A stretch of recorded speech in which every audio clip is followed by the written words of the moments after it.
Okay, just a few finish-up notes here about our Middle Ages unit here. We want to look a little bit beyond the Middle Ages. I know we did that already some with the crash course video that we watched at the onset of the unit, and we noted that Europe might seem to have gone backwards a bit in some of its culture and economic practices, and definitely in learning, but the rest of the world really didn't. So it says the political significance of Europe being cut off from advances of other civilizations.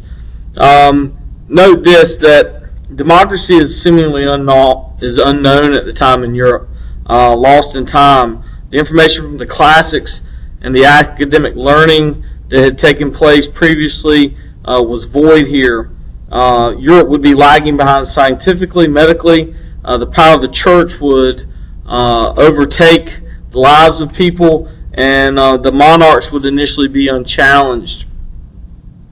The role of the religion then in the expansion of the empires, note that Charlemagne and the Muslims both used religion to help unite the people in which they conquered, whereas the Mongols were seemingly tolerant of different religions and faiths at that time, yet their reign was very short-lived. So, I guess to say that not every particular, because Charlemagne's rule was simply for his lifetime and not beyond, not every empire follows the same pattern, even though they may do similar things. The use of slash and burn agriculture causes growth of deserts in Africa.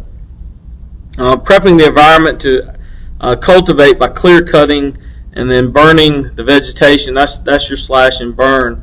The soil is depleted, it becomes unrecoverable, and in the regions of Africa where this would take place, the proximity to the Sahara would allow for that to expand.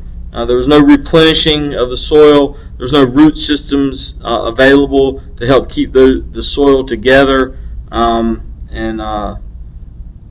so the deserts would expand.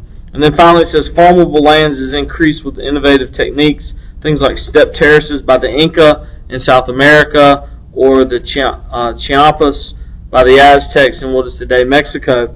In mountainous regions, and we see this in other places besides just South America, manipulating the land to flatten it out for cultivation,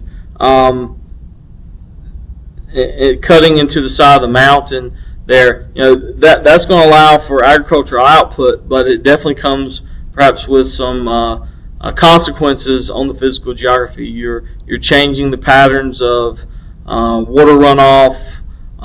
You may be damaging. You're clear cutting forests that maybe are providing habitat and other aspects to the ecosystem. And then in the Chiapas, small rectangular or fertile lands on shallow lakes. The Aztecs built an entire city, a thriving city, right on top of a lake, and were able to feed themselves with this technique. So innovating within your environment is definitely something that we're going to recognize in many of these societies during this time period. Thanks.